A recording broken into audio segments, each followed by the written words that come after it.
not bad, Lewis. How are you? I'm good, thank you. In fact, I would say I'm better than good. I'm thrilled because today we are joined by Wes and Blake from the Dork Wars podcast. We are. Which is a thrilling event. How are you doing, guys? We're doing all right. All the way from the United States. Oh, sorry, Yeah. Blake. Oh, it's all right, man. So how's it going across the pond? It's good. We're having some snow, which is always an exciting time. Yep, it's pretty cold. Yeah, it's fucking freezing. But aside from that, Yeah, it's like an ocean wading through the thick 6-inch snow. It's really, yeah. keeps you fit. We just had a bit of snow here over the weekend. Yeah, I think we had like half an inch of snow. We live in the middle of the United States, pretty much on the East Coast, so when we get snow, it's not very much. You're yeah, lucky okay. then. You've avoided that one. No, yeah, we get it's the same with English summer and English winter, I find. Or I suppose British summer and British winter is you don't get much of it, but the bit that you do get, it seems to be very intense. Because the rest of the year is just rain. Then you get 2 days of 40-degree heat in the summer, and 2 days of constant snow and ice in the winter. And the rest of the time it rains. Yeah, it's like Noah's flood, like 90% of the time on this little island that we live on. See, and I really want to visit the UK, and you're making me not want to now. Well, yeah, it's pretty overrated. Got to say. I love the accents, man. I love it. I know, me too. Well, thank you very much. Yeah. I don't like mine, but I'm glad that others do. He spent his whole life conditioning himself out of trying to speak like that, and he just can't do it. And... Yep. See if I'm watching like a film and I hear a Scottish person, it just puts me off because I'm going to be focusing on the accent. I'm going to be like, oh, that person probably grew up like 3 doors down from me, and it just takes me out of the whole experience. Nice, that's funny. Oh my gosh. But yeah. I always get tripped up when I watch a movie and this actor or actress is just, speaking like it sounds like a English American person, and then I hear them off the camera and like they're English British. And I'm like, wow, I had no idea. Like that's very didn't see that coming. Yeah. Yeah, there are loads of British actors that seem to do really convincing American accents, and then others that just can't quite get the knack of it for some reason. Like Tom Holland does like a really good one. Yeah, in my humble opinion, I'm not an American, but I always find his accent to be quite convincing in the Spider-Man movies and stuff. Oh, I agree. Benedict I didn't know Cumberbatch until never quite I heard him do an convinced interview. me. Do you know? So who doesn't do a good American accent, Lewis? That's English. Well, I'd have to say Benedict Cumberbatch. I think his American accent at times is a bit wanting. It's a bit Don't get me wrong, over mine the is top. not great, but It's a bit over the top at points, isn't it? In Infinity War, he sounds a bit off. Yeah, and his accent tries to bleed through. It really does, but he still does a really good job, I think. Yeah, he's not bad. I mean, he's doing well. Yeah, He's obviously cracked something. Well enough. Yeah, so thank you so much for coming on. We've just got some questions that we want to ask you, and just from one podcast to another, All just right, try and cool. make some friends. So to start us off, why did you create your podcast? What was like your sort of mission statement, going into it? So our podcast consists of 5 different co-hosts, so that's a lot of guys. We're just guys who hang out together. A lot of us met through music or high school, or one's my cousin.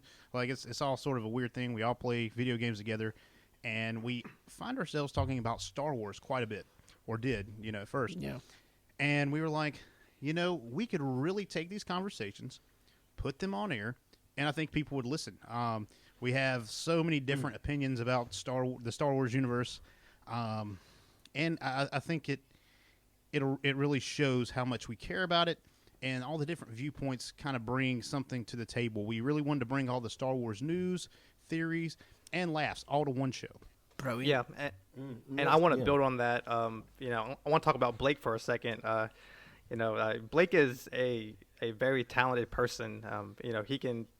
He can play several different instruments, from drums to guitar to trumpet, harmonica, and several others that I haven't thought about. He's also a really good singer, and in fact, he's a front man of a band. He's also a DJ for large parties, at festivals, weddings, and supposedly he's ordained to legally marry people. So, Oh my god. I can do that. It's all in one package. Yes. So right. So, so basically, oh yeah, go ahead, Blake. I just figured I had all the equipment to do a podcast, so why not do a podcast, right? Exactly. Yeah. So like, basically, Blake is no stranger in the entertainment space, right? So when he hits me up asking if I want to be part of a podcast, I'm like, hell yeah, of course I'm going to say yeah to that. And the best part is like, he does all the work with him and Andrew editing, so I just have to show up. That certainly sounds good. Yeah. We're gonna have to take notes because like Lewis and I are shy at like hyping each other up. It's like what does Lewis is like what does Danny do? He's just sort of there. That's how I feel most of the time. So The way you described Blake sort of playing all these instruments and being ordained to perform weddings, I had this bizarre image pop into my head of a man marrying two people while dressed in like a one-man band outfit. Like I'm not above on his knees and a big drum mounted on He's his the back. full package. Like if you need a band at your wedding, if you need someone to legally marry you, like he'll need a DJ, he'll do it all at the wedding. now to A the human listeners, Swiss Army knife.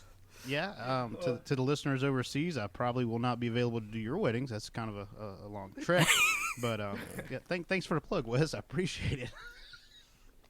You're welcome, dude.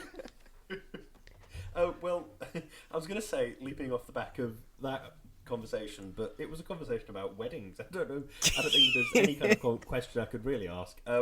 But talking about Star Wars, have you got like a favourite sort of Star Wars era? Like in terms of the trilogies or in terms of any of the other stuff, really? Yeah, so for me, my favorite is the classic, the OG, and most importantly, my mom's favorite, the Rise of the Empire, as well as that Rebellion period. And so I'm talking about like the original trilogy, episodes 4 through 6, as well as one of my favorite movies, Rogue One. And this era, it's the quintessential pinnacle of Star Wars. This defined what Star Wars was all about, and basically unlocked like intergalactic possibilities. So this is no disrespect to the prequel movies by no means, like episodes 1 through 3, but if the prequels were released first, then I think Star Wars would have been a complete bust, and I agree. we wouldn't be sitting here talking about this. And don't get me wrong, I do like the prequel movies a lot, but I think they depend on the original movies to give them any kind of depth or significance. Yeah, I agree with you. I suppose with a lot of big franchises, you kind of need like a sort of a singular sort of central point to mount the rest of the universe around. And I suppose for Star Wars is that original trilogy, but sort of both by accident and by design. It's sort of everything is centered around what happens in the original trilogy. Yeah, Definitely. Yeah, I can totally agree. The original 3, they just captured audiences from the original Star Wars. Of course, it was called Star Wars. They didn't even know they were going to be able to make a Empire Strikes Back or Return of the Jedi. So they had this huge crowd come out. People loved it. They were buying the merchandise, everything. And so they decided, of course, to do the prequels and the sequels and all the extracurricular stuff, the shows, the books, all of that. So, yeah, I'd have to agree with Wesley. The original trilogy is definitely my favorite as far as the continuity. Amazing. Well, look, I don't know if you know this, but look, we started doing Star Wars sort of just like, because I said I liked it, and Lewis had never seen it before, any of it. So now that you've got a bit more into it, Lewis, and you've watched a bit more, do you have a favourite era from the 3 trilogies that you watched? To be honest, as I was looking at these questions before we started recording, I was thinking, well, how would I answer these questions? And like, in my mind, because I've watched Star Wars in such a compressed format, it's all just like a fever dream in my mind of faster than light travel and lightsabers, and it's like, to be honest with you, I would have trouble separating out which era is which, apart from how old everybody is. Yeah. So it's like, oh, well, that's Ewan McGregor, so I guess that's like happened in the 90s or something. No, I think it would have to be, again, the original trilogy. I think it's the most sort of, in terms of just straight up sort of storytelling, I think it knows what it's doing, and then it achieves it very well. And I think that's something that's to be commended, regardless of whether or not Star Wars had gone on to be this great franchise it has been now. I think just good storytelling is worth celebrating, you know? Yeah. I think that the original trilogy has like a really good mix of like politics and action, whereas the prequels has too much politics and the sequels has like none whatsoever to give you a background of what's going on. But that's just me. Yeah. It's interesting that the how the politics added a nice flavor to the movies, and like you said, the what you call it, the new trilogy had none of it. Yeah. There was no world building in the sequel trilogy. Like it was just people fighting. The Jedi's kind of mission. Well, not the Jedi. I mean, the Jedi were about dead, but Rey's kind of mission to become a Jedi. It just seemed like it was so one-tracked. It wasn't expansive like the original trilogy was. The original trilogy had a little bit of everything, like you said, and the stories mix very well together. Definitely. Do you have a favorite Jedi? It can be from canon, it can be from Legends, and can you explain why you think that Jedi is particularly good? Well, now I didn't know that the Legends stuff was on the table, but that's cool. Oh, of course. I'm Didn't so even know. sorry. Ooh. Oh my goodness. So that was. I love Legends. I've opened a can of worms now. Oh yeah, that's it. We're gonna be here for 3 hours. No, I'm just kidding. But as far as the movies go, I would say Obi-Wan. He really sticks to his gut most of the time. You kind of see him go from a very childish Padawan in Episode 1. I know Qui-Gon Jinn kind of praised him very highly for all of his accomplishments and stuff. But when he's regarding Anakin, he calls him a pointless life form. He's kind of condescending. In that second movie, he's grown a lot. He's become Anakin's master. He's a little bit more reserved about his opinion. He really kind of steps back, and he's calm, cool, collective. And then in the third movie, he is like the epitome of the Jedi. He keeps to the code. He's on the Jedi Council, and he does everything in his power to turn Anakin back from the dark side. And then when he has to, he's going to attack his former student. I think that really shows a maturity, a really great arc of growth for Obi-Wan Kenobi.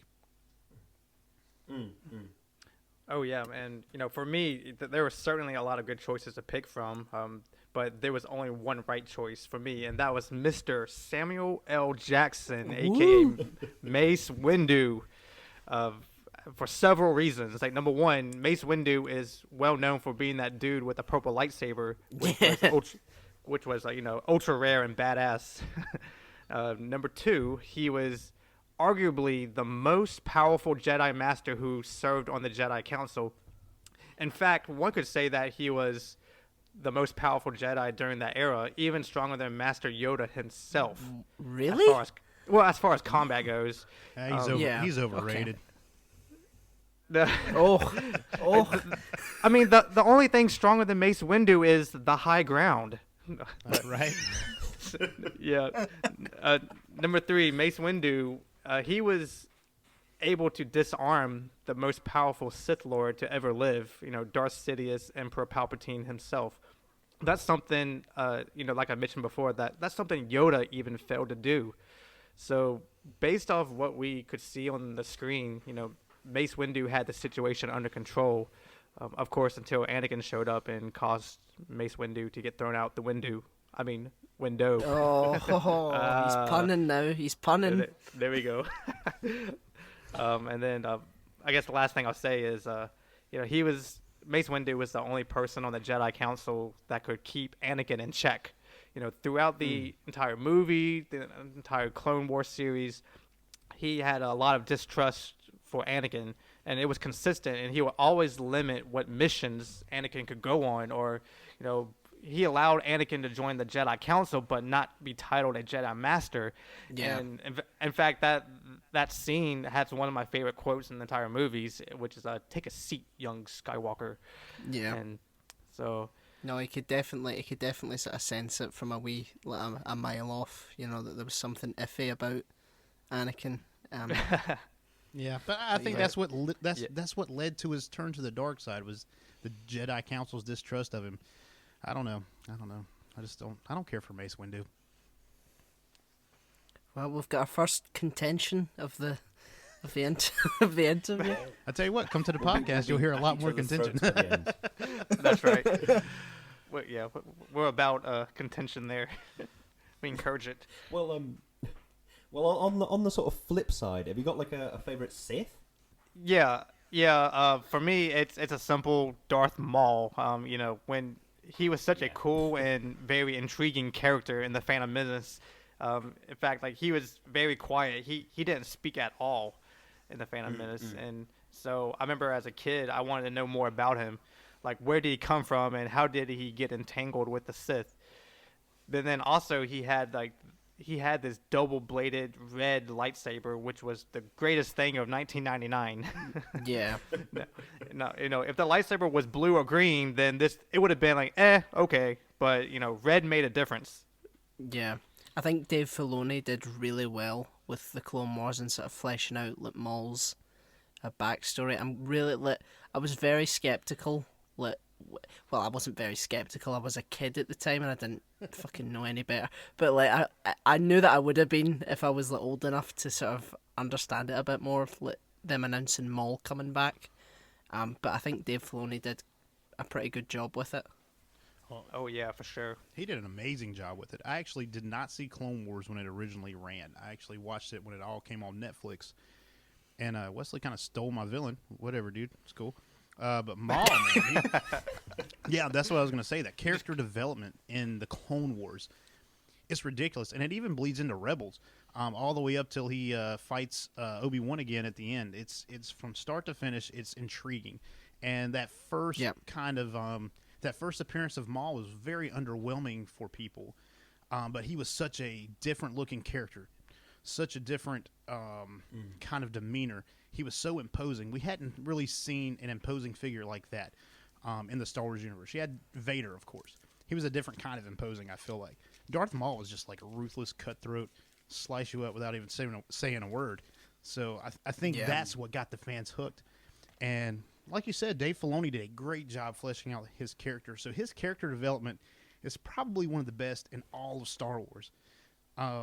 But you have to watch Clone Wars. You can't just stick to the movies. And I know I've been listening to your guys' podcast on Star Wars, and you guys are like, well, if you have to have an outside source to kind of tell you why the stuff in the movies were good, the movies probably weren't that great. Yep. Good point. Yeah. I mean, I'm back and forth with that because, it's good to have third-party media, but for the sequels specifically, there's a lot of third-party media, comics, yes. trying to explain how the First Order sort of rose from the ashes of the Empire. It's you can't just make people go and buy comics to find that stuff out. You have to actually give a little bit, and then maybe have some third party to explain little minor details to add some stuff. That's fine, but relying on it entirely is a bit meh. I don't like that very much. Yeah, I think for me it's about sort of there's a difference between sort of writing a strong character that people want to know more about, and then using third-party media to sort of fill that void that people want. As you say, Dan, I remember watching Phantom Menace when I was a kid and thinking, oh, Darth Maul looks terrifying. Why has he got all those tiny little horns? Why is his face lots of different colours? Why is he... Yeah. That sword seems really impractical. Why has he got that? And I remember asking loads of questions and thinking about that, and that makes you want to look for third-party media about it. Definitely. But I think... Yeah. If Darth Maul was just like another stormtrooper or just another guy in a corridor somewhere, I would not want to ask those questions about him. And so, even if he still had all this same character development and stuff, and it's just some stormtrooper, then I wouldn't care as much. Does that make sense? Oh, yeah, very much. I think that Maul, they did Maul right. They do not do a lot of characters 100% right, but I feel like they gave us enough of Maul in Episode 1. And then years later, everyone's like, man, we want more Maul, but where are we going to get more Maul from? And then they put him into Clone Wars, and gave him this incredible arc. And they capitalized on people's love for Darth Maul. Definitely. I love the arc in the Clone Wars and all the way through Rebels. But like, see if you've not watched the Clone Wars, and you watch Solo, and then you see like fucking Darth Maul show up at the end. It's like that's gonna be pretty disconcerting. Like, holy shit! You're gonna be like, wait, what? He died? What? Like, you know. Yep. He died 30 years ago. What? But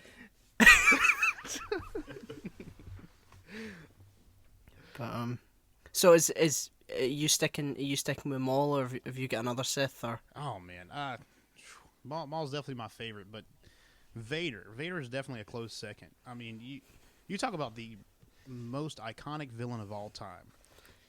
Yeah. Definitely in cinema, it's got to be Darth Vader. Just his demeanor, the voice acting from James Earl Jones is just so imposing. Fantastic. It's fantastic. It's menacing. It's deep. It's scary. The breathing, like if you listen to our podcast in our opening thing, I definitely went Vader fanboy, and I've got like Darth Vader breathing throughout our opening and him some of his quotes and stuff. Yeah, that's right. Yeah, so you've heard it. Yeah, and then his line, I got a quote in there as well. I love Vader. He's probably the best example of a Star Wars villain.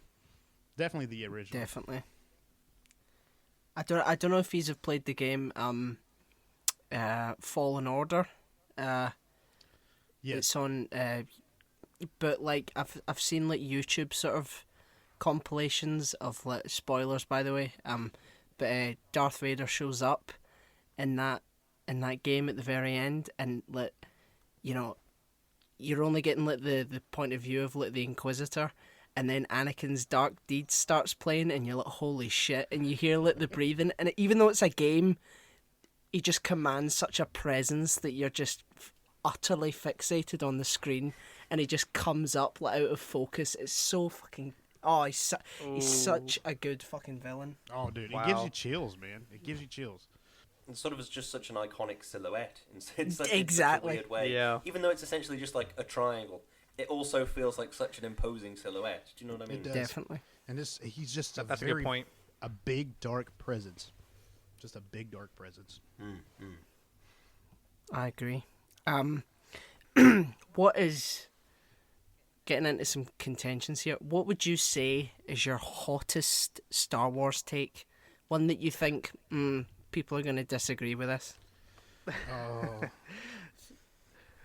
So this is something I said on Dork Wars, the podcast, and it caught me by surprise because after I said it, the guys were like, "What?"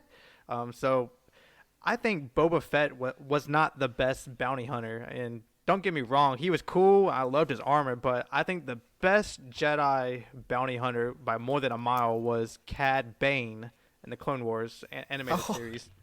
Yeah, so Cad Bane, he was this blue alien-looking guy with red eyes, with these two coils coming out the back of his neck. And most importantly, he had this really cool, iconic, wide-brimmed hat. And so overall, I think, if you watch the Clone Wars series, the animated series, I think he was the most successful bounty hunter against Jedis of all time. And, I wonder what happened to him. Don't know. Galactic Cowboy. Yep. Yeah, he had a really cool design. I mean, Filoni could bring him back at some point. He brought Ahsoka into the live action universe. No reason why he can't do the same for other characters that were good in the Clone Wars. And definitely a good move to bring Ahsoka in. She's a fan favorite. She's a fantastic character. I really like Ahsoka. Good development. Very, very good story arc. Yeah. Well, Definitely. so Lewis and Danny, you might hate me for this. My Star Wars hot take. Hot take. Misspoke there. But I heard you guys mention something about this theory. So I believe that Jar Jar Binks was supposed to be the big bad Sith Lord. And let me tell you why, though. I got to tell you why. If you look at the original three, in Phantom Menace, there's a part where he's talking while Qui-Gon Jinn's talking to someone else, and you can actually see Jar Jar's lips moving. Like someone had to animate that. They're not going to pay someone to animate his lips moving if they didn't need to be. Another big kind of part of this theory. I can't do the whole theory because we would be here for 3 hours. It's very expensive. But if you look at Yoda in the original trilogy, when we first meet Yoda, he's like the biggest goofball ever, and kind of annoying character. Can you guys agree with that? I agree with that. Yeah. I know what you mean. Yeah. So it seems to me that George Lucas does a lot of mirroring between the prequels and the original trilogy, and I think one of those mirrors may have been that Jar Jar Binks was supposed to come off as this really like goofy, klutzy character. He comes in and he makes all this mess and all this, but in the end, he actually has an ends to a mean. He's the one who puts Chancellor Palpatine in the position to become the Emperor, and of course, by that time, I think George had kind of scrapped the idea of Darth Jar Jar, but Yeah. he kind of kept some components of it. And I could be totally wrong, and he could just be a goofball. Like, I'm not saying that's definitely hardcore. Like, he was definitely a Sith Lord, but I think it's kind of a fun fan theory, and I could see where it's plausible. Yeah. So can I clarify? Do you think that it's an idea that they had that they dropped, or it's something that's actually like canon if you scratch beneath the surface? I really think that is something that they dropped. Right. Even in the beginning, like even when they go back to the Gungan hometown there on Naboo, everyone's scared of Jar Jar. They don't act like he's like a clown. They said they banished him because he was making a mess. He was embarrassing. He was this, that. But everyone kind of seemed kind of scared of Jar Jar. I think it was. I think they just scrapped the idea. That's pretty much it. Yeah. Because he was hated. I People don't- hated Jar Jar. Yeah, I don't think I did. I don't think I disagree with you. It could have been something that they were definitely sort of planning, and then when there was like backlash from it, I think it was maybe sort of put aside. It's weird how like the evolution of like disliking Star Wars films sort of forms, because like when the Phantom Menace came out, everyone loved it. Like, everyone was going dressed up as, and it was amazing. And then only like years later, people were like, "No, this film was dreadful." Same with The Force Awakens. Like, everyone loved it when it came out, and then people sort of went, "No, this isn't actually that good." So it's weird how like just the whole franchise just sort of blinds you when you're going to see a film, and then it maybe sets in like months or years after. The hype of And the nostalgia's worn off a bit. Yeah, the hype of Star Wars is definitely a real thing. You go to see the movie, it's like, oh my gosh, there was space battles and there was lightsabers and there was all the Force. It was so cool. That was the best movie ever. And then you take a look at it a year later and it's like, that movie probably wasn't that great. Yeah, definitely. Well, speaking of the Star Wars hype, and I think for me it's always been a big bit of the Star Wars hype, I suppose, has been like the ships.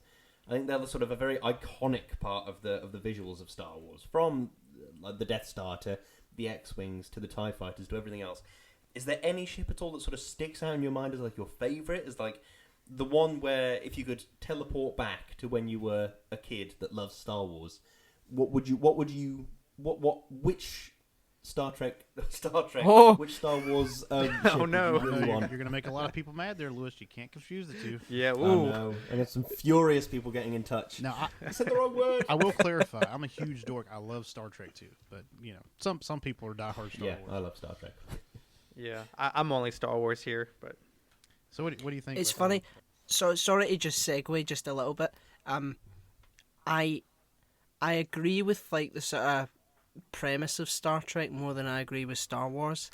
But if I'm ever gonna play or when I was a kid, if I ever was gonna play with toys or whatever, it would always be Star Wars toys. If you know what I mean. There's definitely Like, a better action component. yeah, definitely. And yeah, I think there's a lot of Star Trek and bits of Star Trek that people regard as like the best bits are sort of flat shots of Patrick Stewart standing there talking or whatever it might be. And I think Yeah. the bits of Star Wars that people regard as the best bits, it's never really just a flat shot of someone talking. There's always something else going on that's always a bit more dramatic or exciting or whatever it might be. Yeah. Definitely. But yeah, your favorite ship, favorite could be a cruiser, could be a fighter, could be anything. Yeah, mine's pretty simple. I always liked the clone gunship. That was in the Clone Wars. That was that ship that was very useful for deploying small troops for ground assaults. So I always thought that was pretty cool, and it had like no doors on the side, so it's easy to unload and for the Jedi to get on there and get out. And yeah. And if you were ever playing with toys, it would always be like the easiest ship to do a noise for, because all you'd have to do is go like that. And yeah, yes, That's right. I didn't even think about that. Yeah, the Star Wars sound effects with our mouths that we did as kids. Everybody did them. Everybody did them. Yeah, I would get into trouble for trying to do a TIE fighter, because I would just have to go like that. You got that screech on it. Yeah. Oh As my far as ships, it's got to be the classic X-wing. I love the X-wing. That's a good one. It's fast. You can get in and out. It blew up a Death Star. It's such a cool ship. And in the EU, they actually take it a step further, and there's the X-wing stealth. It's a stealth version of the X-wing, and it's meant to come in, hit you fast, hit you hard, and you can't even detect it's there. I think the X-wing's just a cool ship, and they took that design, and of course in the prequels you can kind of see the precursor to the X-wing. I don't know the name of the ship. I guess I'm not that dorky. I guess that's bad because we're Dork Wars the podcast. Oh yeah, I know the one you mean. Yeah, Is it's it the got one that they used to shoot down Plo Koon? Is that the one? Yeah, it's got like three wings on each side instead of the 2 wings. Yeah, I think. Yeah, it's like a bigger, hulkier X-wing, and it seems like they condensed it down and made the X-wing just a little bit faster. And it seems to do the same amount of damage. It's just a cool ship, man. Love the X-wing. What about you, Lewis? To be honest with you, I've always had a bit of an affinity for the TIE fighters. I've always thought, just because it doesn't make sense. Does that make sense? I've always looked at TIE fighters in Star Wars and in the toys that I had when I was a kid and thought, but why would these bits on the side be so much bigger than the middle bit? That doesn't make sense. And that's always it's sort of taken up residence in my brain, and it's sat there unresolved for like years and years and years now. So I've always kind of loved the TIE fighters, and the sort of screeching TIE fighter noises. I kind of like them in a weird way. It puts me in the mind of like sort of World War II era dogfights that you see in movies. Yes, I kind of like that in a weird way. Do you know? They're also environmentally friendly. Like I think they're made out of solar panels, if I'm not mistaken. Ah, very nice. Yep. Dang, Wes. No fossil fuels to burn in space. And I read a book once. Okay. I'm sure George Have you Lucas really cares about the environment. Have you ever seen that video of like the dog that's just got out of the vet, and it's like something's obviously been done to its vocal cords, and it's like really happy to see its family again, and when it makes a noise, it's intercut with like TIE fighters like flying in space because it sounds so much like. I need to link it to you. It's so good. We'll have to watch it. Yeah, we'll have to see that. That's hilarious. That's like the goat singing Taylor Swift. I don't know if you've ever seen that video. Yeah, The Trouble video. I like that one. Yeah, that's hilarious. Yeah, same concept. That's awesome. I've got to say, I've always had a favorite ship, and it hasn't changed for like years. It's General Grievous's fighter. I think it's called the Soulless One. I think it's called. It's always been my absolute favorite. I think it's just got such a sleek sort of aggressive design on it. I really like that ship. Yeah, I totally agree. And if you play any of the games or whatever, I think Battlefront 2, you can actually play as the General Grievous ship, and it's just that's right, yeah, dude. It's just a slick looking machine, man, and he can get in there and fight, and it's a cool design. It kind of looks like him, actually. Yeah, it really does. I really like General Grievous as a character. He's like almost like a sort of shadow of what like Anakin will become by the end of by the end of Revenge of the Sith. You know, this cyborg who's like got breathing problems. You know. Oh yeah, I didn't even think about that. But Yeah, I feel like it was a missed opportunity, though. He's such a cool character, and a lot of opportunity there. But I think they just sort of dropped the ball a bit. Well, Yeah, he's another one of the. because there's. Go on, Danny. Sorry, on you go. Oh, you can go, Danny. Go. No, on you go. Okay. No, I'm not going. On you go, man. Well, I'll go. I'll go. I'll go. Oh shit. But General Grievous, man, he's another one of those characters you kind of have to go to the third party media to see. In the Clone Wars, he's kind of one dimensional to me. But there is a book, I can't think of the name of it, and I think it's Legends now. But there's a book and that kind of delves into why General Grievous joined up with the Separatists. It ends up he hates the Jedi. They did his homeworld wrong, and he undergoes all of this. He was a completely organic being, and then he goes and gets all of his parts replaced. He's now a full robot with just his organs to keep him human, and it's such a tragedy, but it's so intriguing. Yeah, I mean that's like Doctor Who is like a staple of like British media. That's what I think so alluring about like the Daleks, like the idea of these like formerly sort of humanoid type beings that have just been stripped of their flesh and their humanity and put in these machines. I think that's like it's a staple throughout like most of sci-fi. It's something that's really horrible and really sort of terrifying. And I agree. See, if you watch like the Clone Wars, you couldn't be like faulted for coming away thinking, how is Grievous like still in charge after like all the failures he makes? He's so useless in the TV show. Well, he's already in episode 3. We got to keep him on. Exactly. But now you've opened up a whole new can of worms. What if General Grievous fights the Doctor? Like I'd be down. Oh my god, that would be biggest crossover. I think it'd be I don't think it would be as good as we're all imagining. No, not at all. In execution, is probably a very horrible idea. Yeah. But this is the last question that I've got, and it's probably the most significant because we've been sort of saying, oh, third-party media and all that, but what is your favourite piece of third-party media? And it can be anything from a game, a comic, to an animated show. What just really pops for you? You go first, Blake. Well, I gotta go first? That's fine. Yep.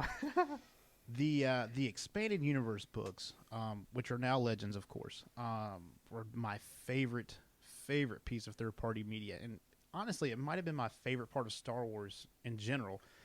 In those books, you can read what happens right after the original trilogy, all the way up to like they have up to like 50 or 60 years, and there's a big jump to like a couple hundred years. But in those books, you can kind of delve into why the New Republic was formed the way it was, Luke's formation of the new Jedi Order, his new academy, and you actually get. I mean, there's got to be couple hundred books in the expanded universe, so there's tons of material. They were able to detail every little part that they wanted to, and it's an amazing story. They go through so much more than they can in a trilogy or movies. Anyone that likes to read books knows that you can put a lot more into a book than you can into a movie, and over a couple of hundred books, there is like a whole new universe opened up in those expanded universe books. I mean, the Solo kids, there's actually 3 of them in the expanded universe, not just one. They actually borrowed a lot of the characterization of Ben Solo, Kylo Ren from Jason Solo in the expanded universe. So if you haven't read those, I implore you, go read those. They're so awesome. Amazing. I know exactly what you mean about trying to sort of fit so much more stuff in a book than you can in a movie or a TV show or anything. The classic examples that jump to mind are like quite often people make movie adaptations of young adult books, and don't get me wrong, young adult books can quite often not quite be sort of high literature and all that, but I think there's this great long list that I've seen somewhere online of like this all the different things taken out of say the Hunger Games or whatever in order to make it into a movie, and you think, well, if you're gonna take out story elements, why not? I think that's one of the things that it's sort of a great tragedy about what you were saying about the characterization of Kylo Ren kind of in a roundabout way, being based on one of his siblings, is that it's like, well, would it not have been a more interesting story to have all three of these children rather than just one amalgam of the three of them? Do you know what I mean? Right, and you just can't do it in a movie series. And I just don't think Disney can build up the repertoire of books and third-party media that was built up before they got a hold of the franchise. I mean, what there's probably 20, 30 years of expanded universe material, and that's going to be hard to get a leg up on. That's why I think Star Wars, as a franchise, has a real future in television. Right. Like the Mandalorian has proved that it's Disney has done really well. Well, I say Disney. Dave Filoni and Jon Favreau have done very well with The Mandalorian. I don't want to give Disney too much credit for that because that's right. Don't I give don't know how the mouse successful too would much. it. Yeah. But I think they have a real future there. You know. Yeah, good distinction, and kind of in theme with what we're talking about. One third party I really like is kind of the animated series. Like Clone Wars series, for example. I just finished that probably a month ago, or a month and a half ago, and I'm 27 years old. I always thought this is for kids, and I'm not. But after I started watching it, I'm like, wow, there's a lot of themes here that can apply to me or apply to adults, and it was really good. Just a lot of some of the best story development, character arcs. It's really good. Dave Filoni did a really good job there as well. And then I just started watching the Rebels series, and at first I'm like, man, I don't know about this one, but it's after the first couple episodes, it gets really good too. So I'm excited to finish that one. I think Rebels gets a bit too much criticism. I don't think it deserves as much as it gets. Like the designs are a bit meh, a bit weird, but I don't think it's a bad show, by any manner of means. Oh no, it gets really good, and I encourage anyone to go watch it. But yeah, brilliant. Yeah, Rebels is a very good series. It gets started kind of slow, and it starts out a little childish, but midway through the second season, third season, it really ramps up, and it's awesome. That's a lot of the Maul stuff that we were talking about earlier really comes in that second half of Rebels. Yeah, definitely. I also played a lot of the video games too, but I haven't had as much time to play the Star Wars games like I used to, but yeah. Yeah, I mean, I think it's weird because maybe third party media, maybe I've been because I've been saying third party media isn't it should just be the films. Well, maybe Star Wars has always just been about its third party media, and the films maybe shouldn't be as paid attention to as much as they are. Yeah, not as prioritized, but yeah. Well, it's kind of an interesting thought.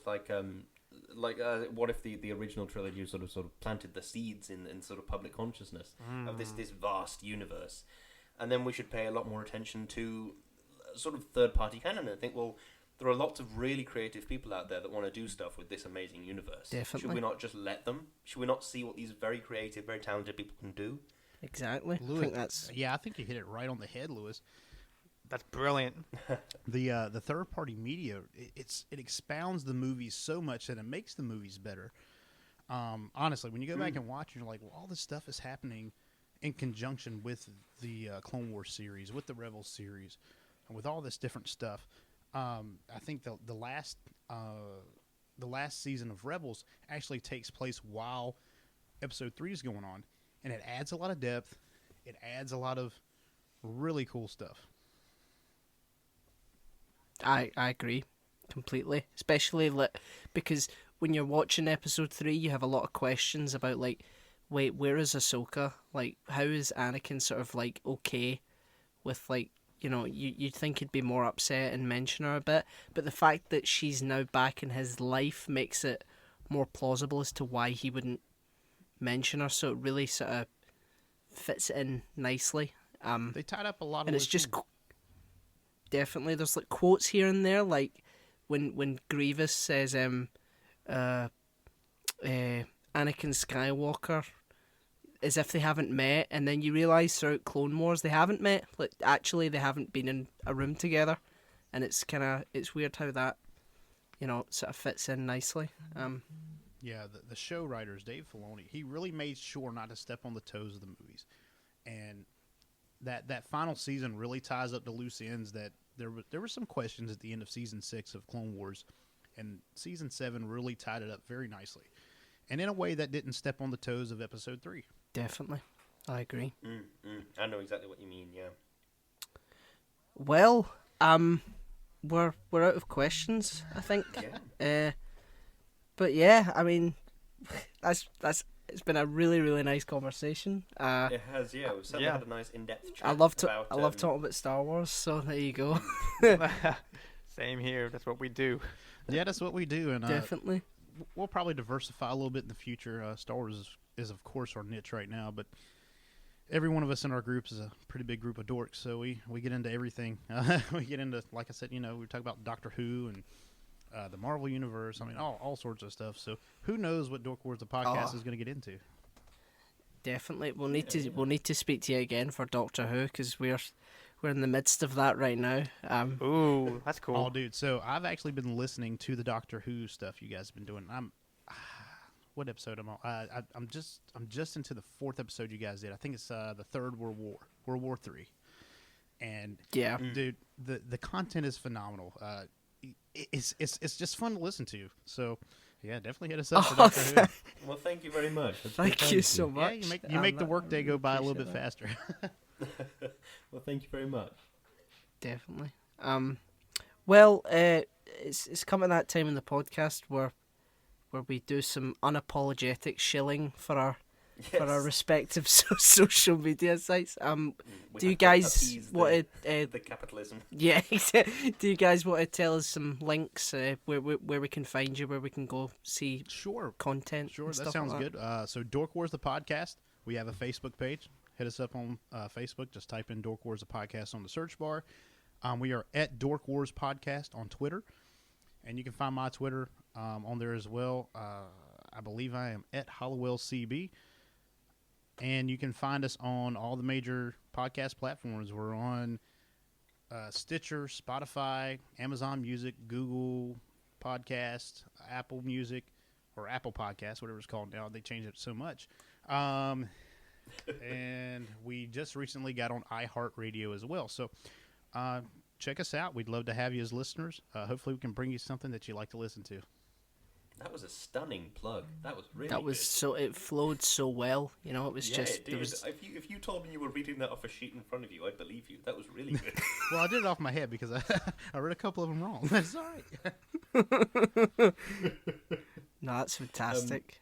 But yeah, yeah, we're in a similar number of places across the World Wide Web, which I believe is what the children call it. You can go to our link trees for us and for the podcast. It's linktr.ee/Lewis_Brenley for me. It's O'Hiram for Danny, and it's Shouting Into the Void for the podcast. And you can find links to our YouTube channel, to our Patreon, to all sorts of different spots. You can check out all the stuff we make. You can go and check out our YouTube channel. We've got some nice videos going up there. Go and take a look.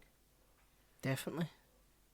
But yeah, so that's the end of the interview. Guys, thank you so much for coming on and speaking to us. Great time, man. Yeah, thank you, Shouting Into the Void.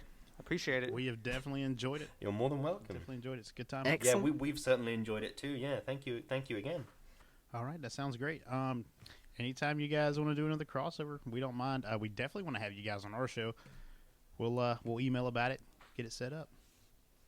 Lovely stuff. We'll have to either talk some more about obscure Star Wars ships, or maybe even join you for a bit of Doctor Who chat. Yeah, it doesn't matter. Absolutely. Yes. Up for anything. You guys are great. I really enjoy listening to you. Now that I've found the right podcast, that is. Not the American version. Yeah. No, that's brilliant. Yeah, the U.S. version shit. I promise. That's fantastic. Okay, in that case, thank you very much for joining us on our podcast, and thank you very much to anybody that has picked up their phone or their I was going to say their iPad, their tablet, their whatever, and listen to this episode. It means the world. We will see you for the next episode of the podcast, whenever that may be. Yes. Goodbye. Yes, thank you very much for listening. All right, Goodbye. see you guys. Thank you. See ya.